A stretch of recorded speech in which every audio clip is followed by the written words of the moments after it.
நீங்கள் கோவப்பட்டால் எனது குழந்தை வீர் வீர் என்று கத்துகிறது.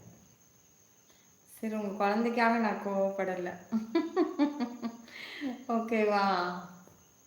Okay sir, Mohanraj sir. Okay, சமாதானம் சமாதானம்.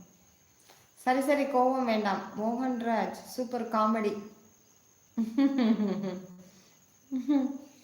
நான் கோவப்பட்டேன் பாசப்பறவை அவர் மேல. நே இந்த ரீசெண்டாக ஒரு தடவை வந்து உங்களுக்கு ஒரு கும்பிடு, உங்கள் லைவுக்கு ஒரு கும்பிடு அப்படின்னு சொல்லிட்டு போனார். அவரோட மெசேஜை பின் பண்ணி வச்சதுக்காக. சரி சரி, கோவப்படாதீங்க.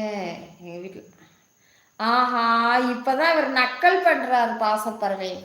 சிரிப்பா பாரு, அவர் என்னை நக்கல் பண்ணியிருக்காரு. பெரிய நீங்கள் பேசலைன்னா என் குழந்தை அழுகும், நீங்கள் பேசலை, நீங்கள்